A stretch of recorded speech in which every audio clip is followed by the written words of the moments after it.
Hi everyone and welcome to today's video. Today I wanted to sit down and chat with you guys about my home birth plan and what the general plan is. I've been asked a lot of questions and I promised I would share a lot more about the birth and home birth plans and lots of baby stuff coming up as we near my guest date.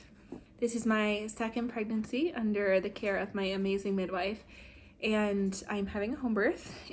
So obviously that's my main birth plan, but I want to talk to you guys about the little details about backup plans and things like that and how I've prepped myself in that sense for my home birth. I will be giving you guys more vlogs about like my home birth supplies.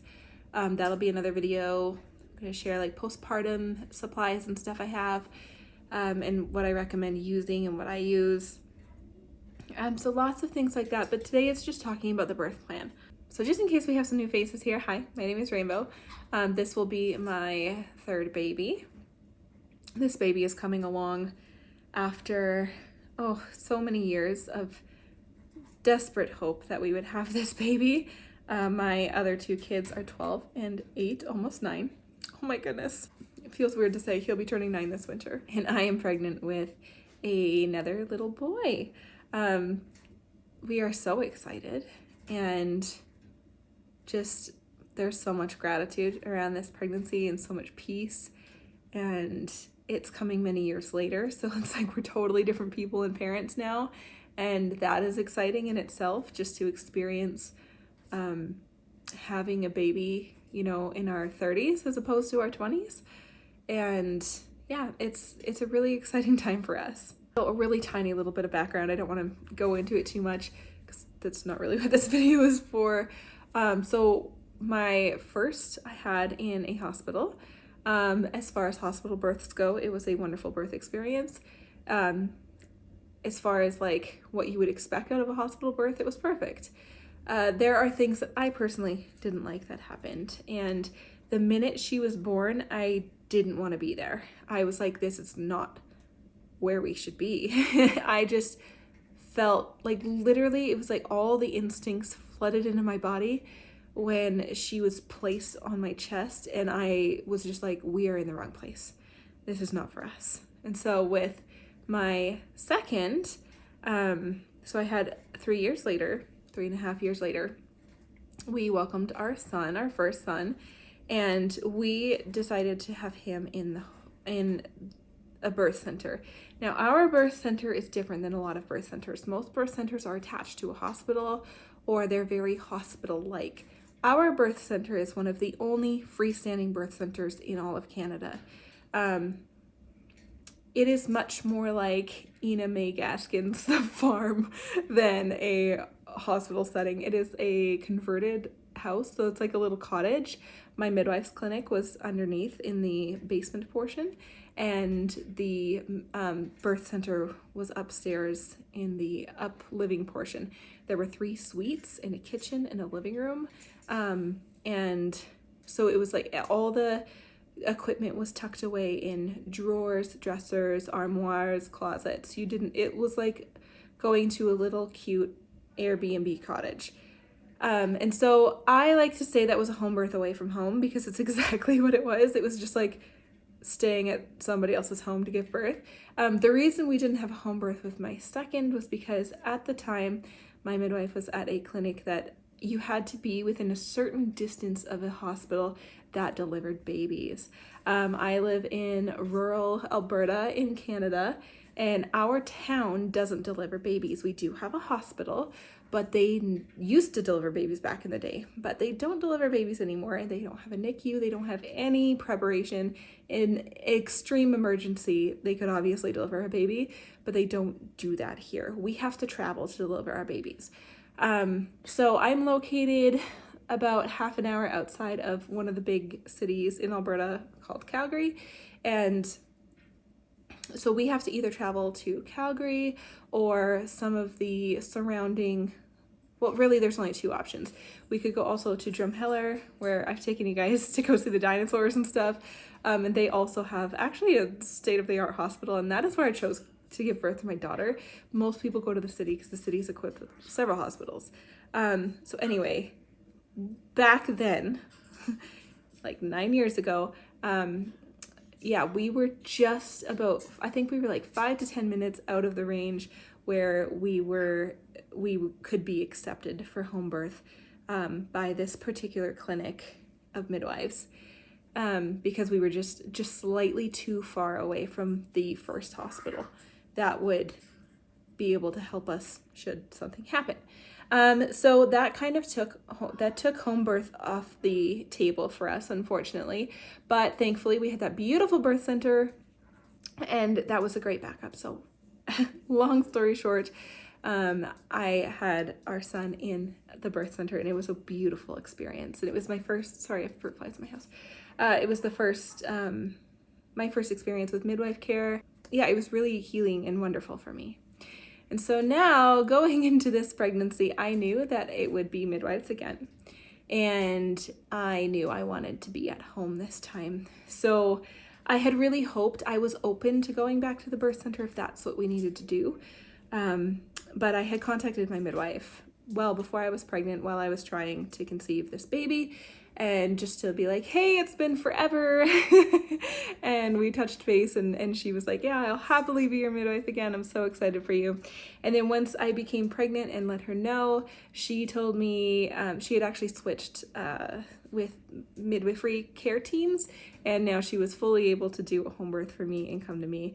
And so it was just the biggest, best news that we would have no issues. We didn't have to jump through any hoops. My midwife was just going to come straight to us, and we could have our home birth. The other big thing with me is that I have my babies very quickly, and so it was an incredible concern to have to leave our home and have to make the drive to the city, because there is a very, very, very good possibility that I would not have a long enough labor to make it to the city. So that had a huge impact on our decision to have a home birth.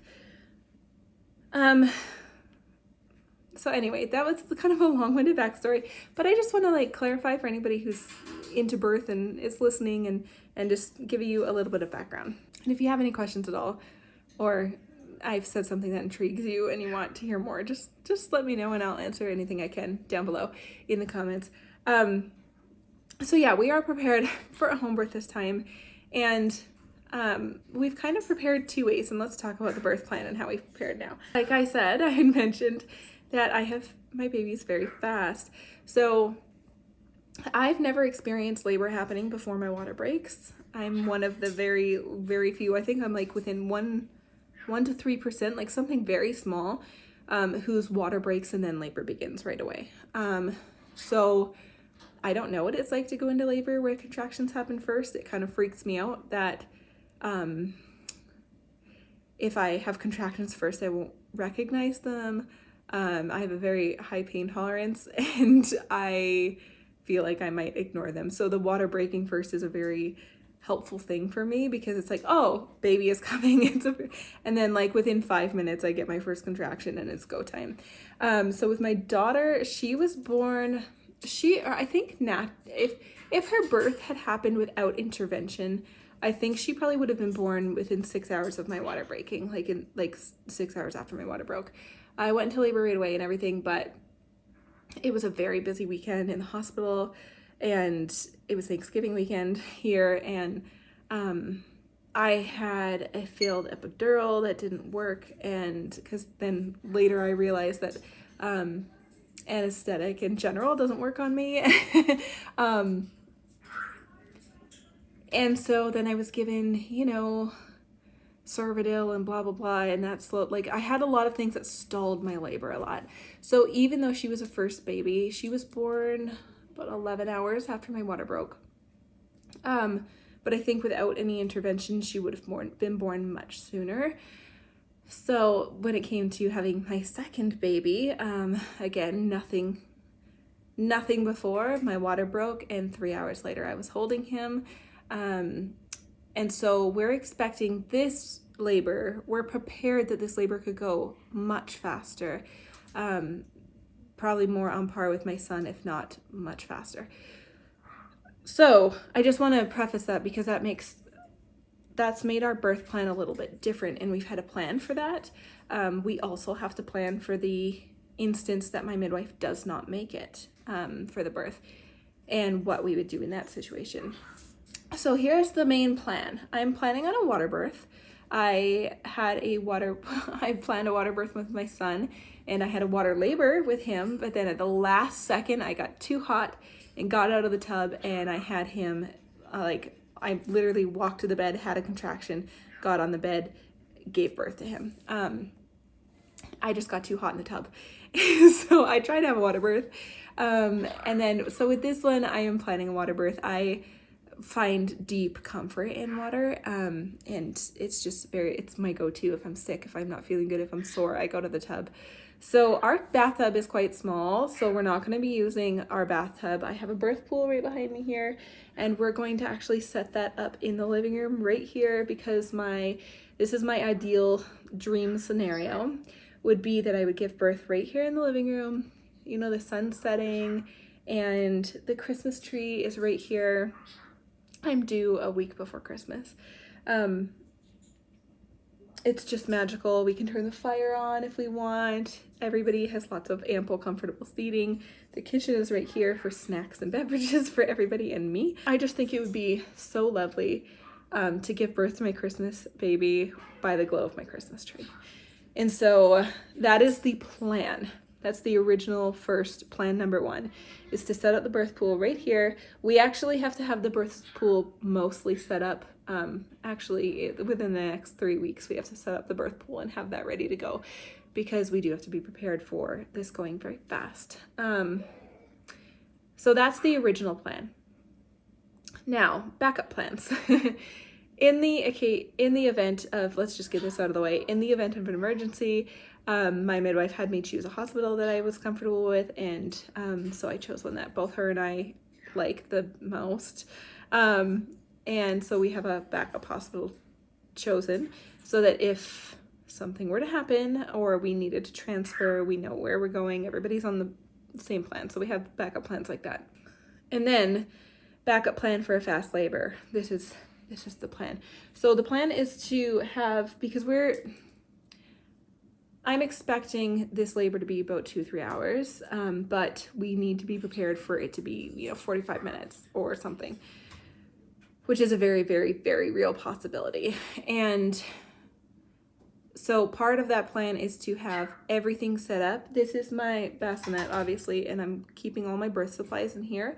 We're gonna have the birth pool partially blown up and tucked away so that we just have to blow up the last ring of the pool and fill it. So that hopefully, even if I had a really fast labor, we would still be able to fill the pool and I could get in, at least enough for me to be submerged enough to be safe. And so there's things we're doing like that to prepare and get ready.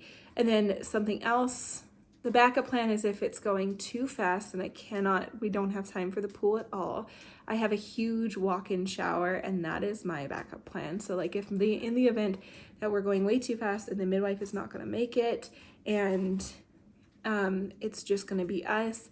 One, we are fully prepared for that scenario. We are very comfortable with that scenario. We feel 100% confidence that although we love my midwife dearly, we could do it without her and we could do it on our own. And so that's my plan. Like if my midwife wasn't going to make it, I wouldn't be calling 911 or anything unless there was like an actual emergency. We'll just do it on our own. And that plan is to go to my shower because I have a huge stand-in shower. All I would have to do is walk in and, give birth, and it can be quick. If it's messy, that's okay. Hose everything down.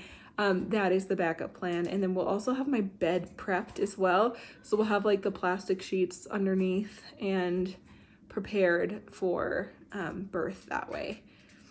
So that's the birth plan. That's like the main, if this happens and this happens. And then I guess there is the option for, I don't know why, I don't see myself choosing that, but I could go to my bathtub. I have a small bathtub and it's very narrow and little, and I'm a very tall woman, so it's not ideal for like being in a good position to give birth. That's why I would opt for this shower. But that is also an option if for some reason that sounds like a better idea and we're going fast or whatever. Or let's say the birth pool's taking a long time, so I get in the tub and I end up having him in the tub. I don't know. So we have a lot of different scenarios that we have gone over. Like my midwife has had a tour of our house now. All my appointments have been in my house. So that she knows that if she's coming late or if she's like knows she's like close to not making it, she'll know exactly where to find me. If we can't blow up the birth pool and everything and be here, she knows that I'll be up in my shower. You know, Cody knows the drill, the kids know the drill. And so that is the plan for birth. So we're prepared for any type of birth. We are prepared for a very fast birth. We're also, because you never know. I could wake up, my water could break, and I could be crowning 15 minutes later. You never know. I could also have like a 5-hour labor or a 6-hour labor. We don't know. But we do know that it will be another quick one within reason. Like I just shoot them out. I don't know why. But that's what my body likes to do. So that's our birth plan. My birth plan, or like the original, like perfect scenario would be soft lighting. It's dark. All the twinkly lights are on. It's the evening, like 3:30, 4 o'clock when the sun sets, and it's just mellow and there's soft music playing. And I give birth in my living room, surrounded by my family and my awesome midwife. That's ideal. So anyway, guys, I hope you enjoyed this chat. I know I talk a lot, so I'm sure this is already a really long video. Let me know if you have any questions or if you want me to talk about, I have a big list of like things I plan to film for this month and for, you know, like baby time to share with you. But if there's anything you really want to see, let me know and I'll let you know if I'm already planning on it, or maybe it's a different idea that I didn't think about and I'll add it to my list. So yeah, that's our home birth plan. I hope you enjoyed watching, and we will see you in my next one, friends. Bye, guys.